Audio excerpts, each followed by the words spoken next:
Welcome. Thank you for joining us to pray the Stations of the Cross fitness course. Two questions that you may have. First, why a prayer with fitness? Why that mixture? And second, why the cross? Why suffering? And I want to address both of those real quickly before we begin. So first, why this method of prayer? So in his agony in the garden, Jesus told his apostles, watch, be vigilant, and pray. So not just that 1 hour a day, but 23 hours a day, turning our hearts and minds to God. So think about Martha and Mary and their story. And Martha is in the kitchen cooking. The problem wasn't the cooking. Jesus didn't say, Martha, don't cook. He said, don't be worried and anxious. So in other words, she wasn't praying while she was going through her day doing her work. By praying while we're moving, we're disciplining ourselves. We're mortifying, we're denying ourselves, and we're learning to pray at all time. Second question, why the suffering? So just real quick, day one of creation, God creates the angels. That is the light on the first day. The sun, moon, and stars are not until day 4. We're told that 1/3 of those angels fell. So if you hold up 3 fingers, okay, 1 out of 3 is 1 finger. Put 1 finger down and move it over here.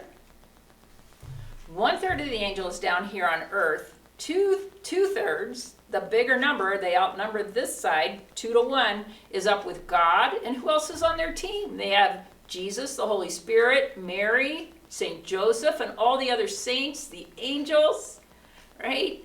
And so what this team on earth with us, Jesus tells us that this is the ruler of the earth is on this team. Of course, until he marches with the cross on his back to victory.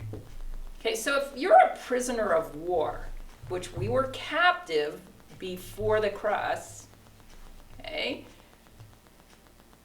who gets treated better? The ones that cooperate with the enemy.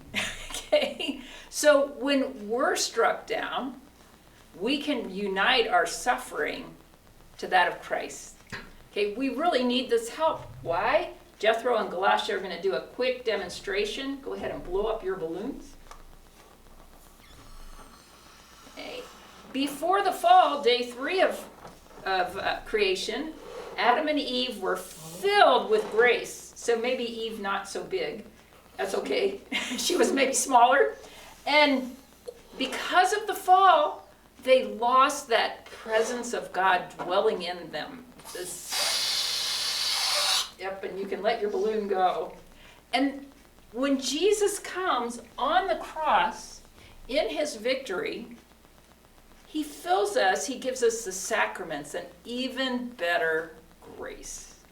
So he does this by showing us his love through suffering, something that a parent staying up all night with a sick child will do, okay, in a real simple way. So we're going to unite ourselves to his cross in this prayer.